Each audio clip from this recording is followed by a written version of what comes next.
LewRockwell.com. He's a former congressional chief of staff to Ron Paul and founder and chairman of the Ludwig von Mises Institute, is an opponent of the state, its wars, and its socialism. A student and colleague of Murray N. Rothbard, he is the editor of 6 books, most recently, The Irrepressible Rothbard and Speaking for Liberty. For more on Rockwell, go check his interview in SpinTech magazine.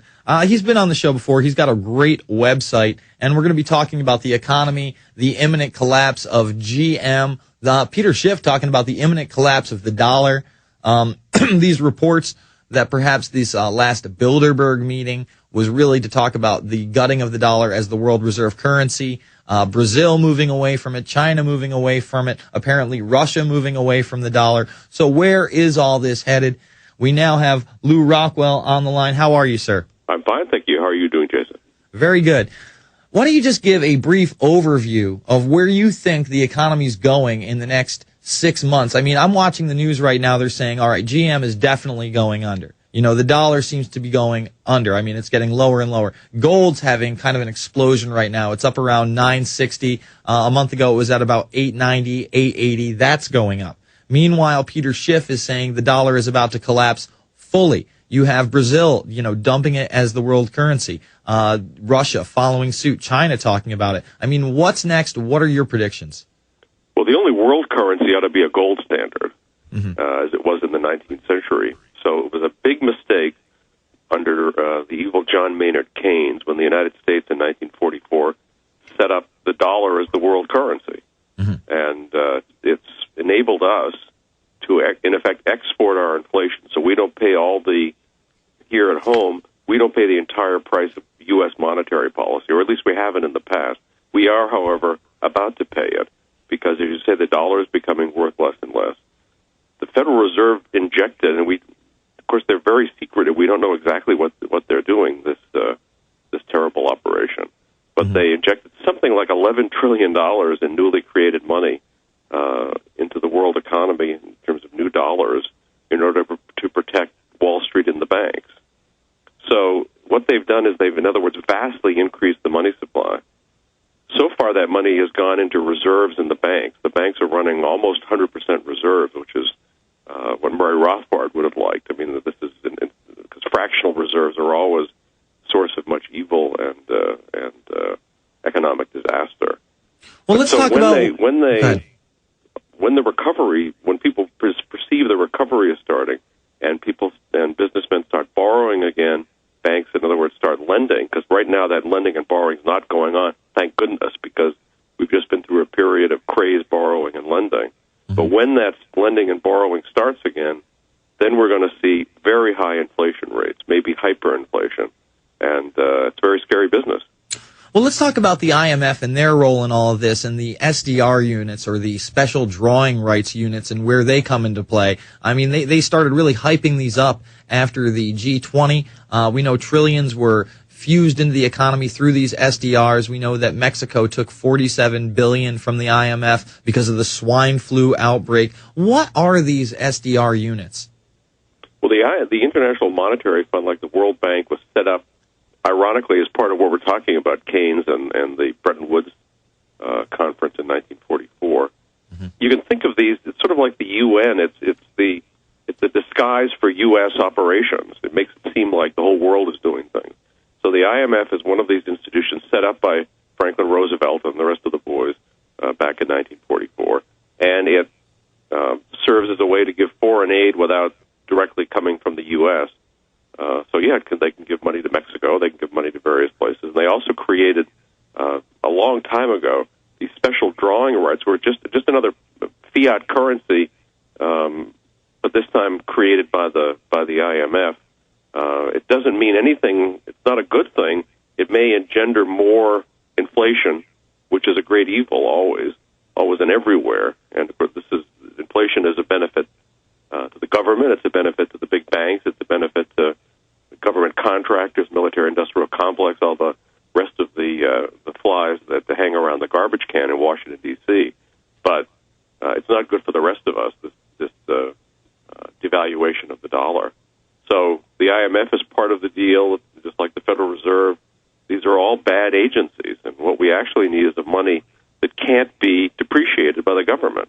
We don't need a money that a bunch of guys with a counterfeiting press, which is exactly what the Federal Reserve is, can just print them up at will. We've had that kind of a money since 1971 and Richard Nixon's abolition of the final tiny tithe of the gold standard. And we're in very serious trouble, not just us, the whole world, because of what the Federal Reserve and its assistant central banks in Britain and Germany and elsewhere did during this recent boom after 9/11, when Bush and Greenspan turned the monetary spigot on full. So we're only beginning to pay the price, and I think we've got very serious troubles ahead of us. And I just hope we know who to blame. We need to blame the Federal Reserve, and sure, the IMF and all those other agencies. But the key evil is the central bank, the Federal Reserve, that has made possible, ever since its establishment in 1913, the diminution of American liberty, the vast increase in growth of the federal government, world wars, every kind of disaster you can think of, made possible by this monster, as Andrew Jackson called one of its predecessors, the central bank, the Federal Reserve. Well, let me get your take on this latest article then out of the Associated Press. Federal Reserve would serve as risk regulator under Obama plan, more self-regulation by the Federal Reserve, as if they don't have enough self-regulation and secrecy behind what they do. I mean, the Obama administration is proposing that the U.S. Federal Reserve serve as an all-seeing regulator to detect activities that could pose risks to the entire financial system. That's like saying, Don Corleone is going to investigate the mafia. It's absolutely insane. Well, one of the things that happened after the government crisis, I mean, it is what the Federal Reserve caused this economic crisis. They caused the artificial boom, the housing boom, and so forth. They caused the bust. So then there's a bust, and with every institution in society, if any institution, a church, a business, or whatever, flops on its face in a total embarrassing disaster, nobody says, you know what, we need to give those people more money and more power. But with the government, the answer always, of course, is more money and more power. So the Federal Reserve wrecks the economy and wrecks the world's economy. So now we're supposed to give them more regulatory power. And indeed, you can think of this crisis as the Federal Reserve, I guess Wall Street entirely taking over the Treasury, the Federal Reserve taking over all regulation of financial markets. It's a very, We're going to talk about it more thing. on the other side. To me, it's the height of insanity. It's the Alex Jones Show. I'm Jason Bermas. Back after this. The good old folks at New Silver Solution. And the website is supernaturalsilver.com. Supernaturalsilver.com. This is something that kills bacteria, viruses, you name it, well documented. They've got it down to a super small, nano-sized particle. Supernaturalsilver.com. Check them out at Infowars.com. Supernaturalsilver.com. Lew Rockwell of LewRockwell.com. We're talking Federal Reserve, IMF, SDRs, you name it. And now they want the Federal Reserve to basically regulate itself after they've caused all of these issues. In this segment, can you just give us just a brief synopsis of, what the Federal Reserve is, what its origins are, and then the latest bill that apparently has a lot of co-sponsors by Ron Paul to audit the Federal Reserve and why that is so important? Well, the Federal Reserve was founded in 1913. The Act, Federal Reserve Act, was written at J.P. Morgan's private club in Jekyll Island, Georgia, by a group of bankers and a Harvard economist. The biggest bankers at the time, representing the Morgan and the Rockefeller families and others. And it's a bill designed to set up an institution that would do two things: inflate, because that, sometimes you hear about the Federal Reserve as that there are people associated with the Fed who are against inflation. They call them inflation hawks or whatever. This is just ridiculous. The central bank, the Federal Reserve, its job is to inflate. That's what it does. And you can think of it. It's a different process than this, but morally and economically, it's no different than just printing up a bunch of $100 bills in your basement, except, of course, on a vast, vast scale.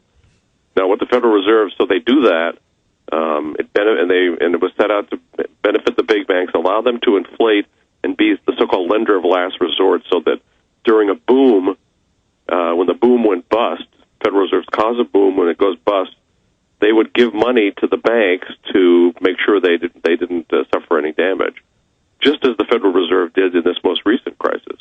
So that's what the Federal Reserve was set up to do. It's an agency of the banks, for the banks, by the banks, set up by the U.S. government, like many other regulatory agencies, actually working for the interest of, for special interests as well as for the interests of the state itself. So it causes this inflation. It also causes business cycles because the money is injected into through the banking system to the benefit of the banks. It causes the business cycle. That is, it causes artificial booms and busts, just like we've seen since 9/11. These things are horrendously damaging. Some people make money out of them, but the average person is, of course, only harmed, and we've all been harmed. And thank goodness for Ron Paul, who his entire career in public life has been dedicated to sound money and to exposing what the Federal Reserve does and doing everything he can to stop the Federal Reserve from hurting us all.